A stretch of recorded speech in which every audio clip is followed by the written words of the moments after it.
It is kind of what it sounds like. It's basically applying the scientific method to spiritual things.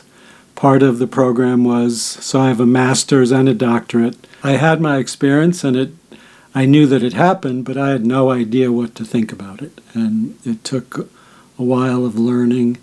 And I've kind of learned that not knowing has been a very important part of my spiritual growth, because one thing is, in spirit, there are a lot of things we can't really know in our mind.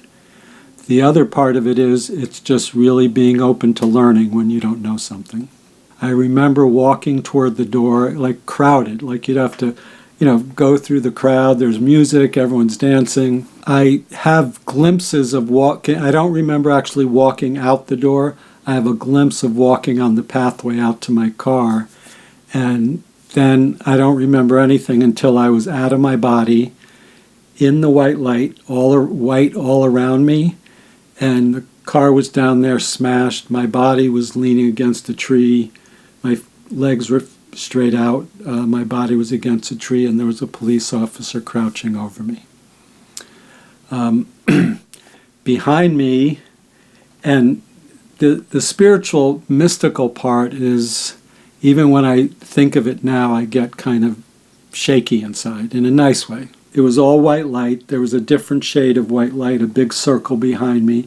And within that circle, there was like a full silhouette, a full body, outline of a person that was just all white. Just, if it was like a drawing. And there was all different shades of white radiating off of that, with a little bit of gold in there. The feeling part of it was what really impressed me. And it was just this feeling of love, feeling of warmth.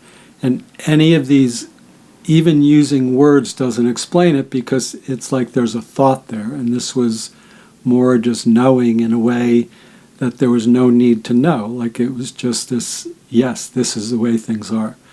Then the being behind me said, "You have to go back. Your father wants you to stay." Sometimes people say, "Did you have a choice to stay there?" I didn't even think of that. Like everything just seemed so right that I just went back into my body and came to 3 days later in the hospital.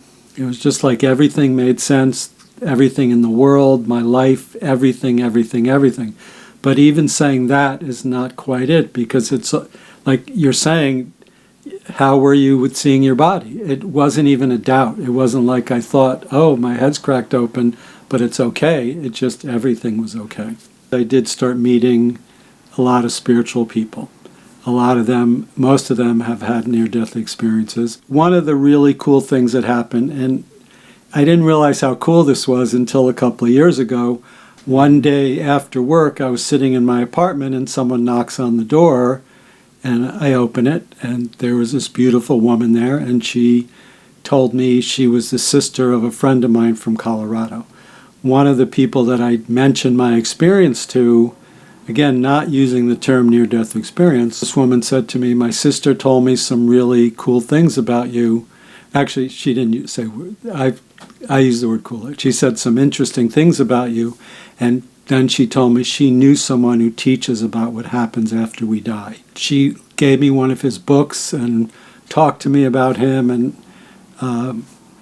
he ended up being a Sufi sheikh, what's a Islamic.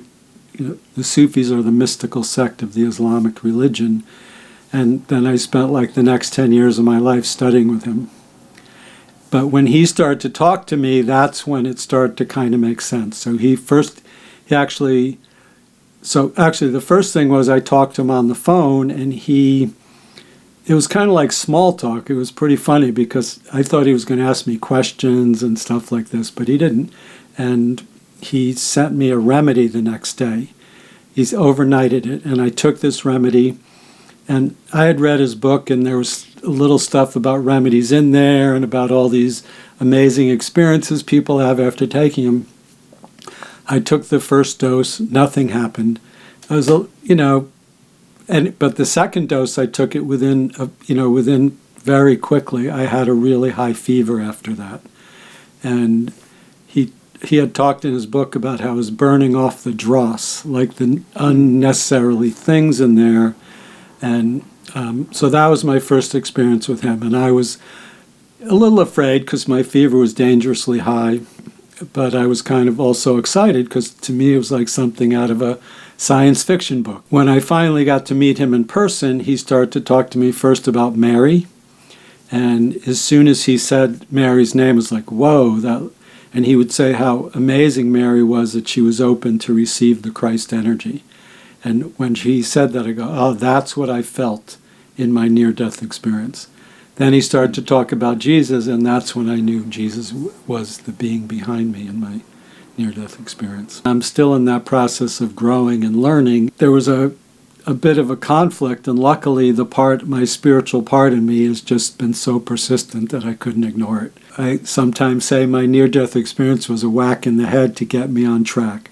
So a few years later, I had a much smaller car accident where I didn't even really get hurt.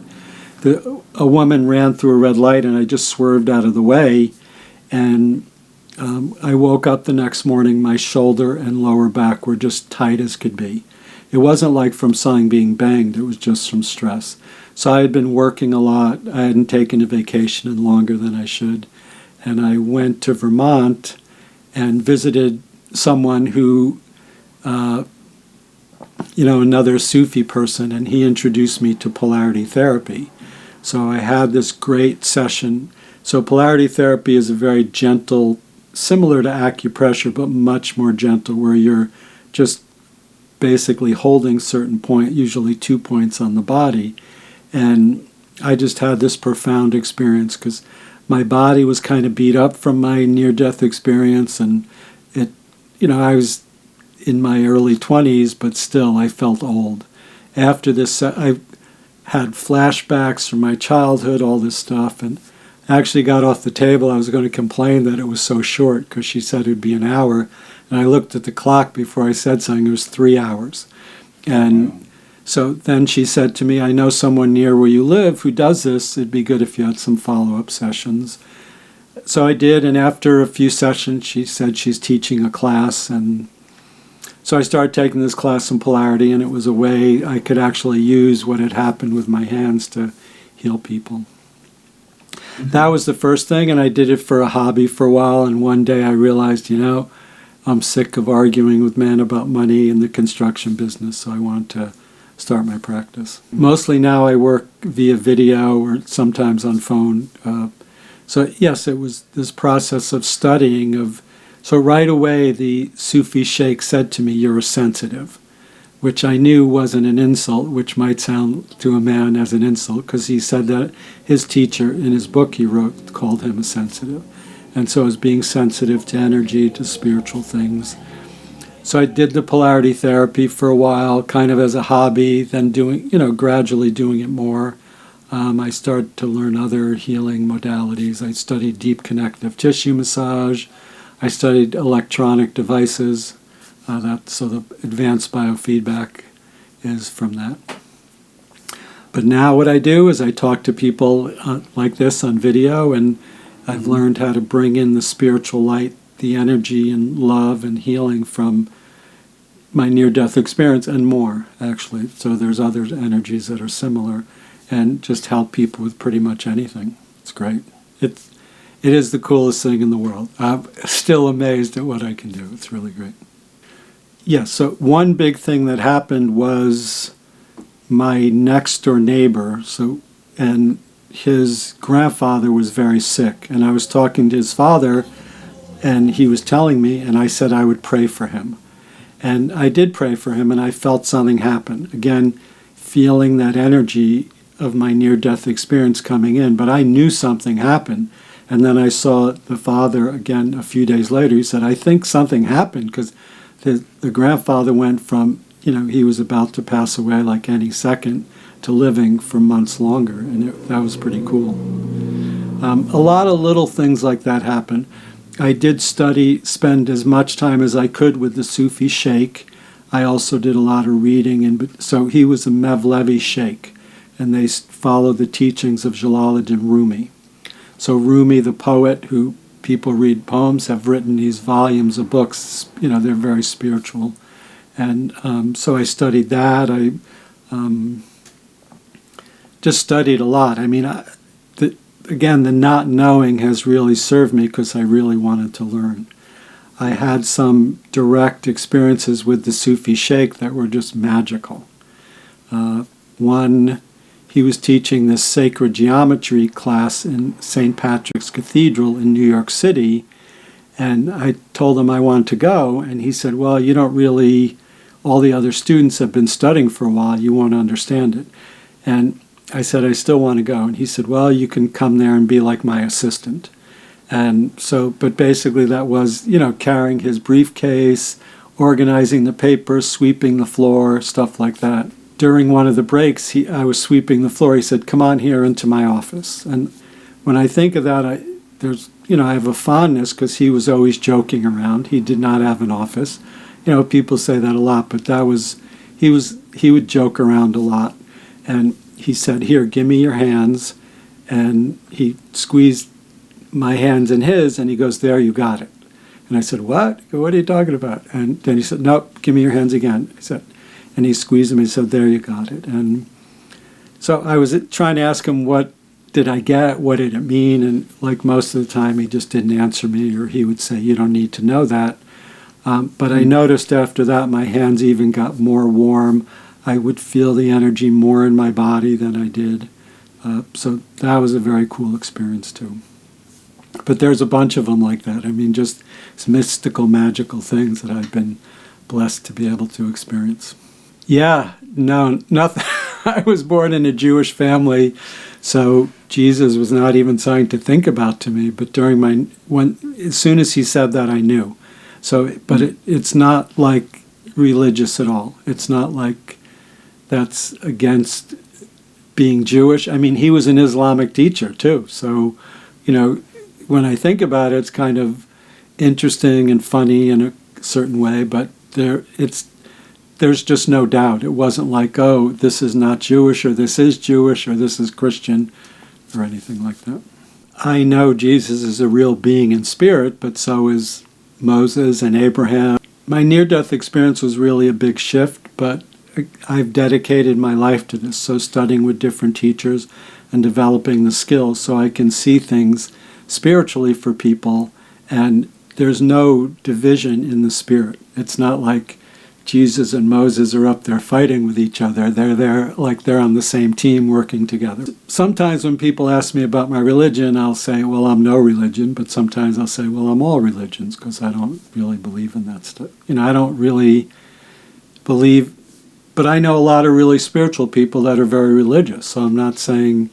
I think the core essence of those religions we're talking about are all the same, and they're loving and be good to people, do good. Well, he's a very all-encompassing light in the spirit. So, but it's not the thing for everybody. So it's not. So I taught this class. It was a couple of years ago at a place in Red Bank, which is near where I live, and I was talking to people about this. And I kind of say in the spirit, Jesus is like the go-to guy. But I also say it's not for everybody. And I was talking to this woman, and she was a white American woman, not. So, and I said, what do you, I said, do you relate to this? She said, no. I said, what do you relate to? She said, Buddha. And I go, wow. And usually, sometimes people say that, and then it doesn't really ring true in them. But with her, it did. And I go, wow, that's interesting. So, she must have some karma that she was a Buddhist. But I explained this to her. I said, in Buddhism, a lot, they're really focusing on quieting the mind. But then there's the part of letting in the spirit. And when I said to her that Buddha's energy is very similar to Jesus, she got it. And you see her eyes lit up, and she let the spirit in. And it was so cool. And so, whatever. It's kind of like all roads lead to Rome. So, but whatever that path is for you, whatever you feel an affinity towards, an attraction to within these religions, that's why there are different kind of pathways that all lead to the same place. Everything has to do with our karma, which is connected to other lifetimes and the path that our soul has chosen to live in this lifetime. So does it really matter? No. It's however you get there. Not too long ago, I was working with someone, and Well, a cool thing happened. He wrote me an email after a couple of sessions saying, he was very much in his head, so he was being very analytical about it, which is fine. But he said he had very high blood pressure, and he said the last couple of days my blood pressure has been normal. And he said, I think that has something to do with what you did. So what I do is really aligning the person with the spirit and calling in this spiritual light, and just sometimes these miraculous things happen. Yeah, there's this family that I work with, the mother and the daughter had been very sick. I meant to find out what she was diagnosed with before this interview so I could say it, but so basically she could barely get out of the house. She couldn't even drive in a car because her neck was so sensitive, and now she actually just started, she's still doing school up from home, but she just started, like she could barely even take a single class at home, and now she started. She has 5 classes this year. One is on Zoom. The others are more self-paced.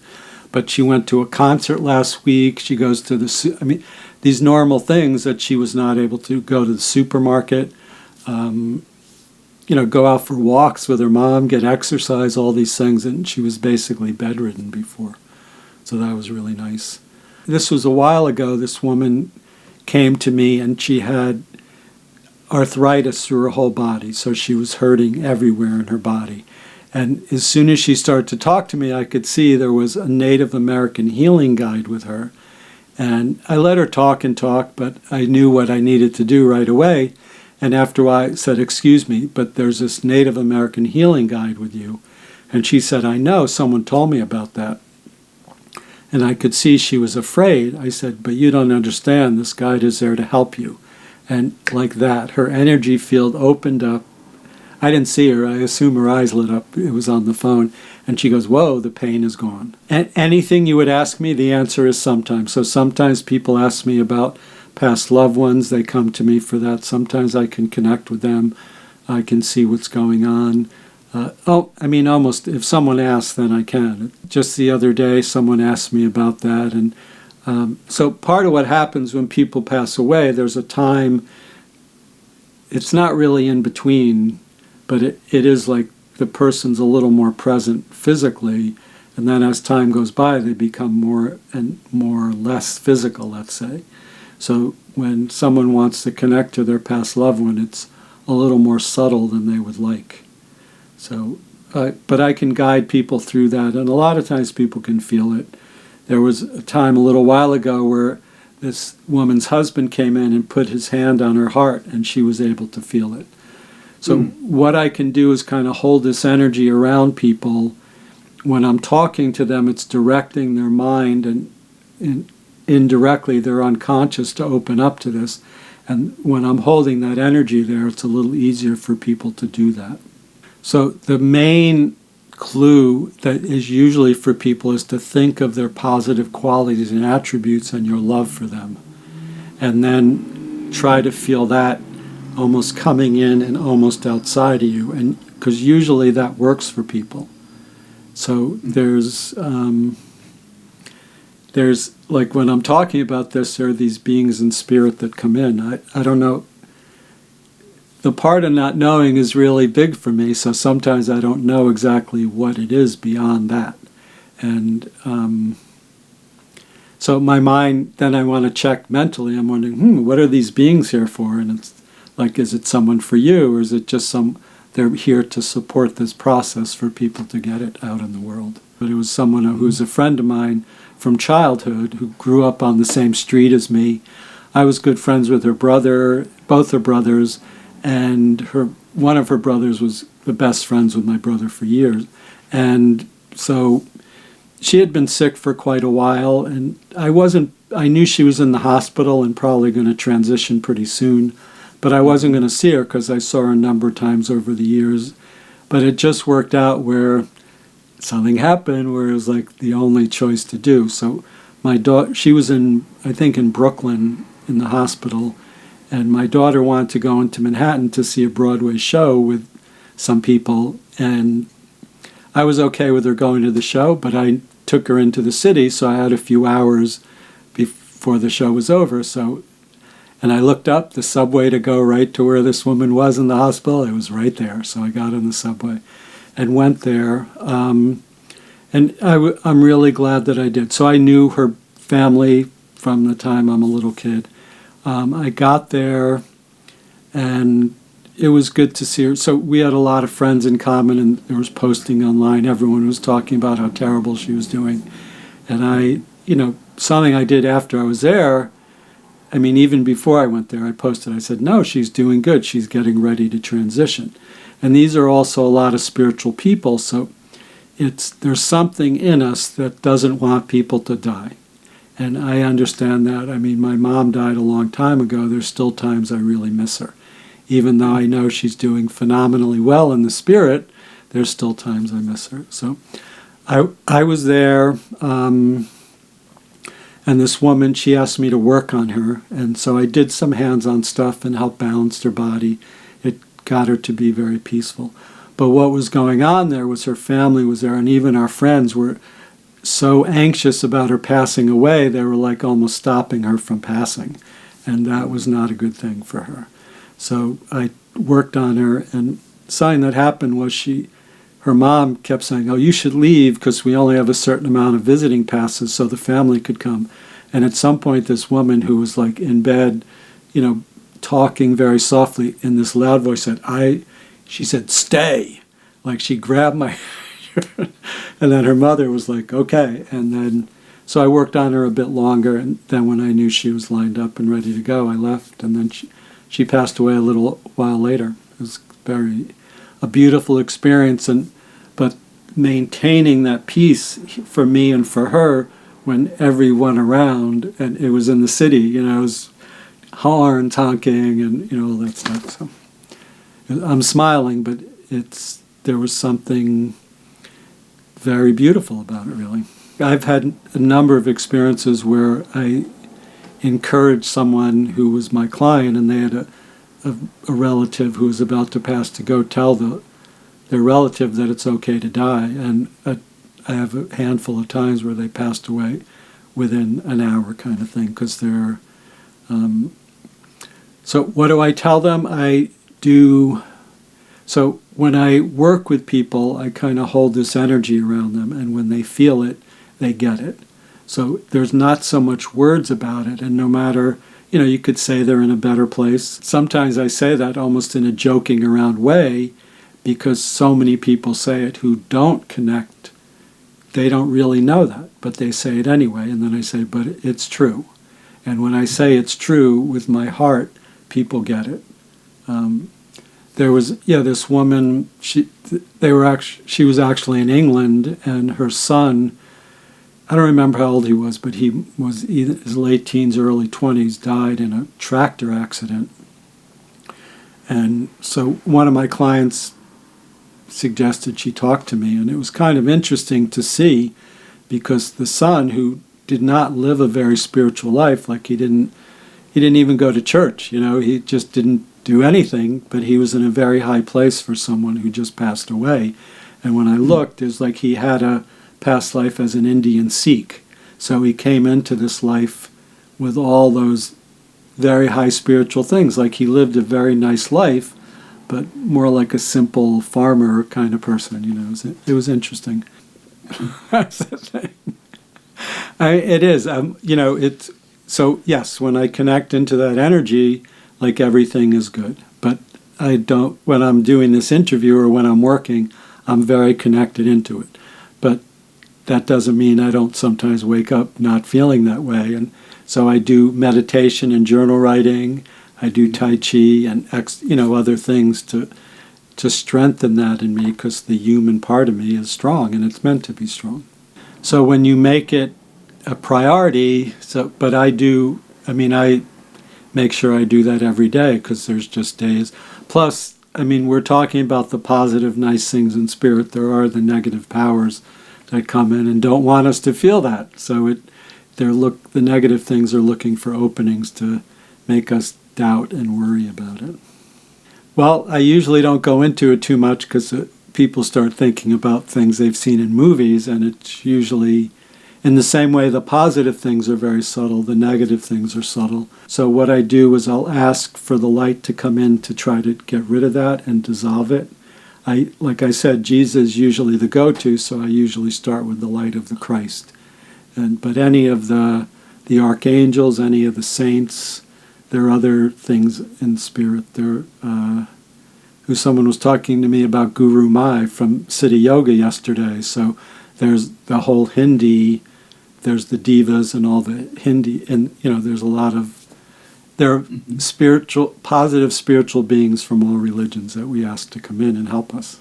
There's a certain surrender in there because you can't go against those things because againstness is part of the negative stuff. So you have to be. It's almost surrendering, but surrendering more to the light of the Christ or to Abraham or Buddha, whatever that is for you, and you invite those energies in, and they come in because they are inherently there to help us. So all we have to do is ask. Even doing the clearing that I do, so I help with people. That I always do that, where I'll get rid of the negative stuff that's there.